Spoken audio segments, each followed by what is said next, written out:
officiel bis ni ki tey daal jàpp leen dootu leen amati benn jaaxle si wàllu info bu gaaw te wóor. waaw kooku ñu ne dafa xaru day yàlla dogal na lettre ba mu bind ma liir ko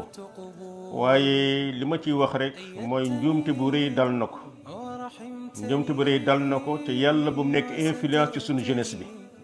ndax problème yooyu mu wax am na jeunes yu dina problème yu ko gën a garaaw téeméer yoon te xaruwuñu te it journalistes yi dañuy war di bàyyi di def attention bari na yu bëri bu ñu koy def sans ñu boole ko commentaire borom xam-xam dafa mën a influencer ñu bëri ndax yéen a ngi fàttali ko mbokk 5 ans ci gannaaw nit ñi daan sotti seen présence di taal kañ ngeen ko gëj a dégg xam nga yàgg na de mais biñ ko commencé dégg am ku ko def fi am ko def rek nit ñi dañ koy def su ko defee jeune boobu mu def li ñuy jëkk a wax mooy xaru na mbokk ku xaru lan mooy atte ndax daañ ko julleem duñ ko jullee ah kay daañ ko jullee waaye nag képp koo xam ne dafa am personnalité ci dëkk bi dañ naan warul bokk ci jullee bi mooy bakkaar la boo xam ne nii dañu war a décourager nit ñi ñu def ko su ko defee dañu naan imaamu gox ba kilifa yi buñ ca bokk waaye nag nañu wut mbooloo boo xam ne ñoo koy sang jullee ko ndax ñàkk a bokk ci jullee ga du day tax duñ ko ñaanal ah kay dañ koy ñaanal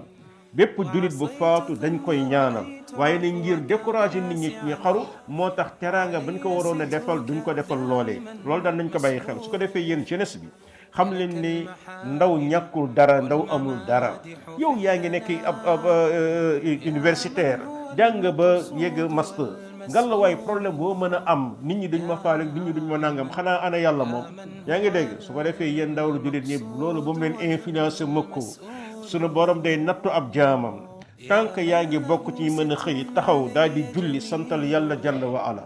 gaana ngaak prisonnier ngaak loo mën a def sa bàyyi liggéeyul ak sa maam daa paralysé loolu bu mu la itteel xamal ne àdduna kërum nattu la ahasiba annaasu an yutraku an yaqulu amanna wa hum la yuftanuun ndax nit ñi jàpp nañ dama leen bàyyi ñu ne gëm nañ ci dama leen nattu déedéet xalaqal mawta wal xayaata li yabluwakum suñu borom dañoo indi fi pour ñu nattuñu su ko defee yéen jeunesse bi ànd leen ak seen dal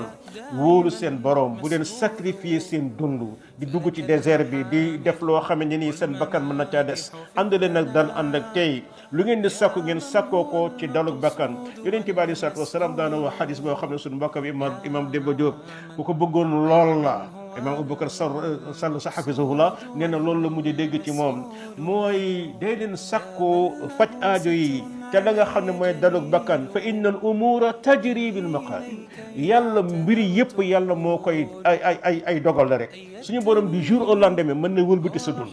nga nekkoon ku sonn yàlla yëkkati la nga nekkoon ku kawe yàlla wàcce la yu'izzu man yasha yuzillu man yasha yu'ti man yasha yamna'u man yasha yow ndawal jooju loolu mooy nekk sa gànnaay yàlla na yàlla rafetalaat suñuy pas-pas saxal ñu ci ngërëmam may ñu muñ ko rafet may ñu aafiya fi dunya wal axira wa sallallahu wa sallam ala nabina muhammad wa alihi wa sahbihi ajmain